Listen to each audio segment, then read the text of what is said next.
here. Aslan, Corey, what are your thoughts about the readiness of Keon, Coleman, and Destyn Hill after finally interviewing them?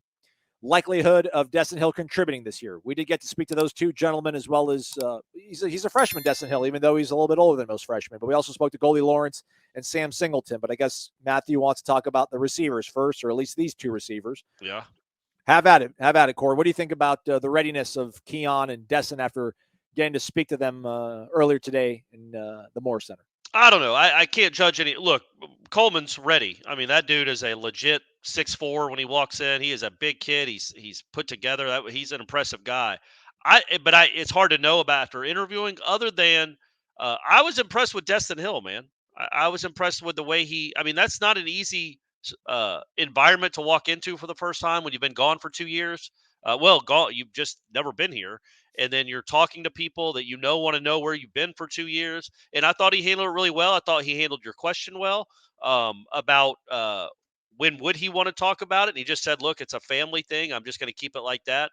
But I thought he was, other than that, he was really good and honest about, his thoughts about joining this team and finally getting here. I thought I liked the way he handled himself. Now, does that mean he's mature enough to get on a football field as a true freshman? I know he's not really a normal true freshman, but he has not played football since the state championship game of Louisiana in 2020.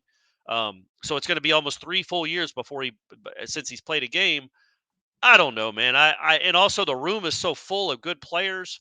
I would be surprised if he contributes a ton, but I wouldn't be completely shocked. He was good when he was coming out of high school.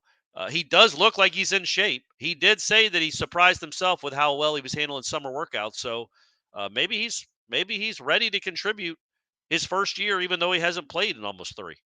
Yeah. And I guess that was maybe his triumphant return to social media. Or although I think when he first came here, he had the Instagram post or something about like, hey, sorry for the delay or sorry for the wait, which is really clever.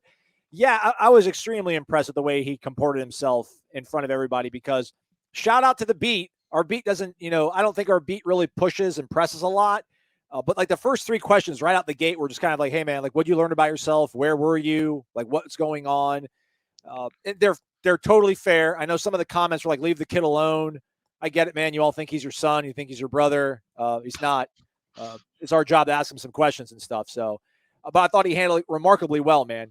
No like hesitation. He wasn't having to talk in circles about anything. He was really forthright about everything, to a certain degree. I mean, he didn't want to dive into everything. My question was like, when do you think you'll be comfortable talking about this stuff? And he's like, I'm fine right now, man. It's my family. So I don't want to talk about it. Like, all right, man. Amen.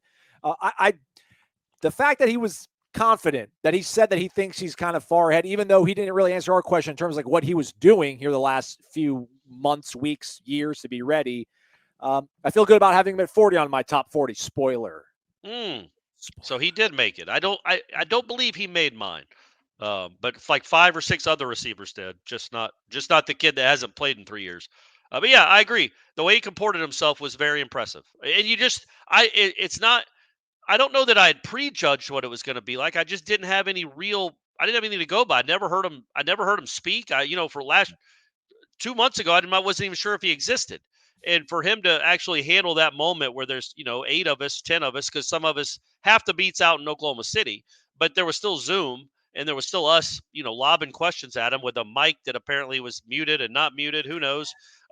Weird setup in there, but they did a great job. SID, the Sports Information Department, setting that up and letting us talk to him. We probably talked to him for 15, 17 minutes and asked him all the questions we wanted to ask. So again, this goes back to not only Destyn Hill being willing to do that, but it goes back to the head coach loving it.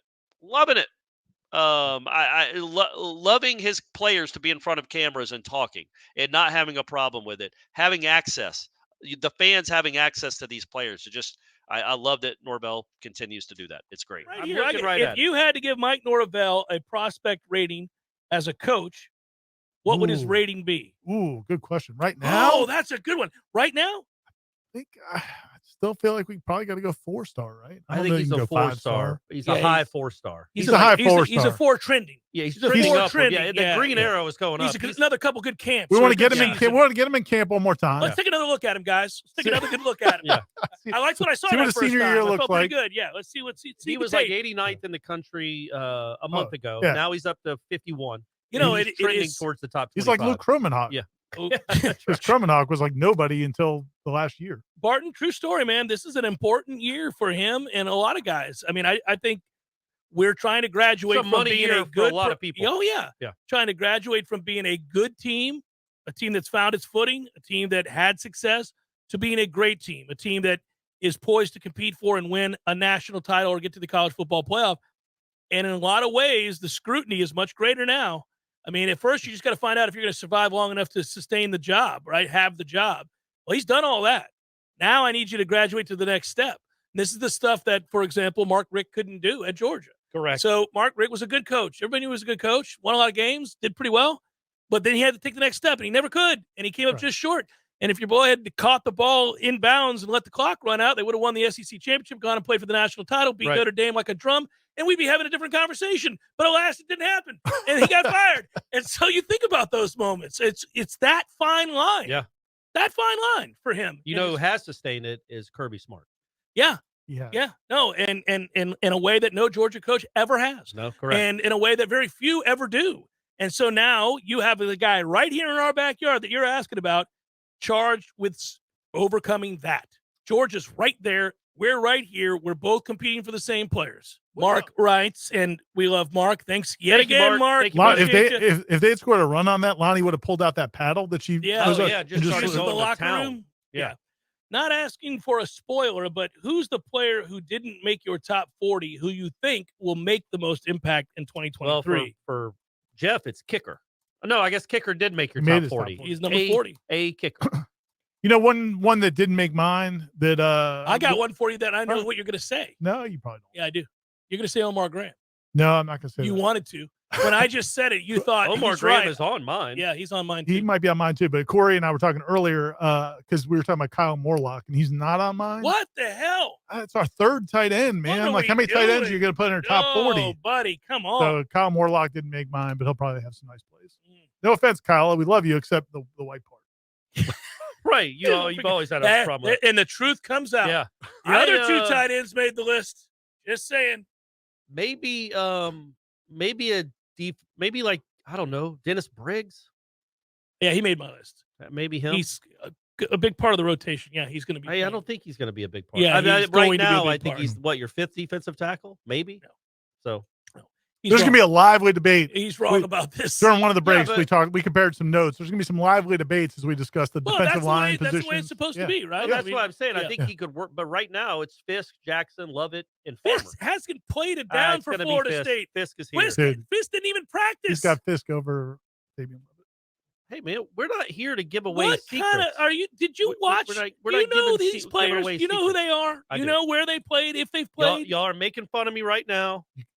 Y'all are making fun of me right now. Come back to me Okay, after I Okay. say hour number 2 in the ACC after Okay. the ACC championship. I Fisk can't has wait. 3 sacks. Fisk has 3 sacks. He's thrown Cole Klubnik into the bench, Cade. into Dabo. That's all I'm saying. He takes Dabo's ACL out by throwing his quarterback Listen, into him. Fisk made my list, but my God, sir, what are you doing? Just saying. I- Just saying. We'll see. Match. Z-Chan from the top rope, the official DMD of Warchant TV. Thank Thanks, you Zach. so much. Appreciate you, Zach. We'll be seeing you at events not too far from now. He says every day is a countdown to kickoff. But what he asks, Ira, what's the number of points that have to be scored against LSU in your mind that would guarantee a win? What say you?